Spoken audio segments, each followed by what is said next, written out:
Hey everyone, welcome back to the ServiceNowStar. This is Mohammed Kemal, Certified Technical Architect, and you are watching ServiceNowStar. So today we are going to diving into one of the most powerful capability in ServiceNow security operation, the vulnerability response or VR. More importantly, how it has evolved into a unified security exposure management. In short, you call it USEM. USEM. So let me give you a breakdown. So you're going to start with a simple reality. Okay, organizations today are flooded with this vulnerability, thousands and sometimes millions coming from these multiple tools like Tenable, Qualys, Rapid7, SYNYK, and many more. But here is the real problem. Security teams find vulnerabilities, right? And IT teams are responsible to fix them. And often they don't speak the same language. You got vulnerability team, you got also the IT team who fix these vulnerabilities, but they don't talk the same language. So that gap causes delays, inefficiencies, and also increased risk because sometimes there are vulnerability with a 0 day. So that's exactly why where ServiceNow vulnerability response VR comes in. Now, what is vulnerability response? Okay, what is vulnerability response? VR in ServiceNow. It is a core vulnerability response is a ServiceNow application. It's a core application, right? It connects your security findings with IT remediation workflow, help you centralize the vulnerability data from these multiple scanners, and also help you automate, prioritize, assign, and also track these vulnerabilities across the board. Help you provide a real-time visibility into your ServiceNow security posture.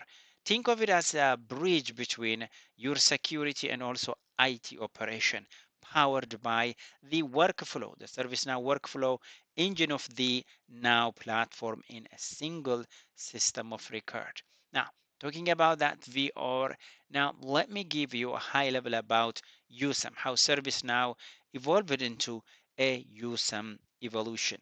Okay, let's talk about that because this is a big shift. Unified Security Exposure Management. Unified Security Exposure Management, USEM, is not just an enhancement, it is an architectural upgrade. Here we go, the note, for example, right here. This app version is intended for USEM. Okay, significant architectural upgrade. It's not just a minor upgrade, it's a significant architectural upgrade. USEM, okay, instead of treating vulnerability in a silo, what USM brings it bring together the vulnerability, the misconfigurations, the application risk, the threat intelligence, all into a single exposure management framework. How beautiful it is. And what does that mean is for you is that there's a unified risk-based view of the exposure. You also have a better prioritization based on this business impact, and also alignment with these modern frameworks like the risk-based vulnerability management, RBVM. In simple term, USEM moves you from a fixed everything, like fix everything, to fix what matters most. Make sense? Okay, that's the main thing here why USEM is introduced in ServiceNow. It's really a big upgrade, a significant architectural upgrade for vulnerability response. Now I'm going to break down for you the key features you need to know, especially for implementation and also exam purpose. First important is vulnerability ingestion. Okay, when you ingest vulnerability, you need to integrate with these different scanners like Qualys, Tenable's Rapid7, which I have done actually earlier, the Splunks. Okay, that's another part we can talk, but these are the scanners right here, your Qualys, Tenable, Rapid7. These are different scanners you have to integrate with, right? So you got import here, infrastructure of vulnerability, right? These are the CI vulnerabilities, and also you have application vulnerabilities on the other side, the pen test finding, and also includes the NIST NVD integration for CVE enrichment. So these are the integration part when it comes to vulnerability. So keep in mind that you got to integrate these different tools, right? And also in addition to that, NVD and also CVE enhancement. This is also an integration you have done. Now, once you do that, you got to normalize and also correlate, which means you got to convert this raw finding into a vulnerable item. Okay. By the way, while we are talking here, let's go ahead and install this plugin right here.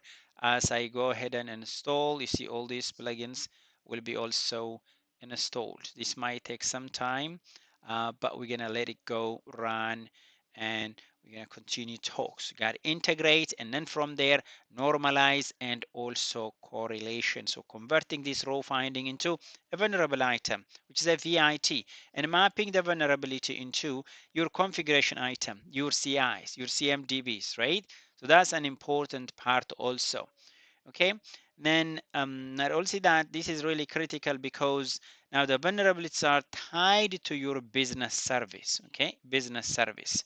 So that's an important part. When you install a given plugin, make sure to load the demo data if it is in your PDI, personal developer instance. If it is client instance, make sure just to do that in your lower environment, but not on production environment. So that is something you have to think of. Now, the third important thing here is, first talk about the integration, right? Second, talk about the normalization and also the correlation. And third is the grouping and assignment, right? Automatically group these vulnerabilities. Use auto to do that, okay? Vulnerability group, assign them to the right IT teams, okay? So the reason is that because this really eliminates for you a manual triage. You don't need to like go ahead and assign this vulnerability. Those are in group, which is the remediation task, into different teams. So make sure to avoid that by automating that part, right? And then the fourth best practice here is risk-based prioritization. Now, all vulnerabilities are not equal. They are not equal, right? But we are prioritizing them using a CVSS score, asset criticality, exploitability, and business impact. And this is where the USEM enhance the decision making, really help you to enhance that. Um, Before USEM, yes, we use CVSS score. Okay, asset criticality is a custom process. We can go ahead and work on that. But now they use them, bring all of that into one place to help you to decide and also fix the vulnerability that doesn't give time. And the fifth point here is the mediation workflow. Got end-to-end life cycle from open to analyze to remediate to verify and then finally close. Okay, integration with this ITSM like incident or change, patch management, all these kind of integrated environment need to be done through the ServiceNow environment. And the sixth is application vulnerability response. Call them AVR. We'll show you that one maybe on another, because this is what we have vulnerability response. There's also called application vulnerability, and this is a huge by itself because AVR, application vulnerability response, support the SAST, okay, SAST, which is static testing.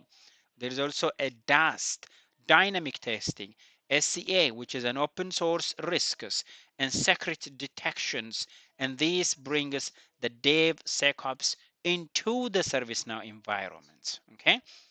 Now, what is new? What are things that are enhanced in ServiceNow? So I'm just gonna go ahead and highlight that for you. There is a risk reduction enhanced inheritance. That's a new vulnerability, automatically inheriting approved risk reduction. That's something as we work on in ServiceNow vulnerability. I will show you that. That's a new enhancement ServiceNow provided. There is a state-aware remediation plans that is uneditable when active or lacked. It's gonna lack to when it's closed. The integration drill down visibility, right? It's a better transparency for integration. You've got the centralized SEAM setting panel. That's easier system configuration. You have your team aware dashboard. That's improved UI experience. You got the with integration that import SEA score. right? And application vulnerability data. So these enhancements really improve the usability, the automation, and also the governance of the ServiceNow Vulnerability Response. Now, to install vulnerability response, I've shown you unable to successfully application package, vulnerability response, unable to download the package. Okay, so it failed, maybe because I was also installing the VR. So once that is done, we'll go ahead and try this vulnerability response, the USEM one, latest version 30.34. Okay, no problem. We'll work on that. Now, installations, well, we gotta activate the vulnerability response plugin, security operations, and also the USEM workspace. We have to work on that. And CMDB must be mature and critical. We have to make sure CMDB is mature. That's a good thing. It's not like the end if you don't have mature CMDB, but as you integrate, you can also work on enhancing that, but gotta avoid the duplicate CIs and manage them. Gotta set up the integration with the vulnerability scanners mentioned before, and NVD feeds. Those are important. And auto assignment, the creation of vulnerability response task, the remediation task, and that can hide for you. Let me see if anything is already done. Remediation task. All right, so yeah, what I have right here is for policy and compliance and so on. So I don't have yet for security operation. So I'm going to leave you with some best practice. Start with CMDB quality. Okay, if you have garbage in, there's a garbage out. Ensure accuracy CI relationship. That's an important thing to think about it. And the business service mapping. Use risk-based prioritization. Don't just chase the high scores. Gotta chase the business impact. There's a lot of company, they try to chase the highest score, because the highest score doesn't mean it's going to impact your organization. Depending on how your organization set up, you have to make sure the one with business impact, higher business impact. You have to use the CI ownership, assignment rules, removing any manual triage. That's the best thing that you need to implement. When it comes to remediation, gotta trigger the change request, follow the ITIL workflows, okay, and gotta track your KPI and SLA. That's an important part. So thank you so much for joining us and talk about vulnerability response. It's not just a tool; it's a process transformation platform. And this service now use them. It takes it further by aligning vulnerability with really business risk, and all together they enable organization to respond faster, okay, reduce exposure, and improve collaboration between the security and also the IT. So if you are implementing ServiceNow SecOps or preparing for certification, mastering the ServiceNow vulnerability response and use them is absolutely essential. And remember, it's not about fixing everything, okay? It's about fixing what matters most. All right. Thank you so much for joining us. If you're not yet subscribed to the ServiceNow Store, make sure to subscribe. This is Mohammed Kemal, ServiceNow Star. We'll see you on the next video. Have a great day, everybody. Bye bye.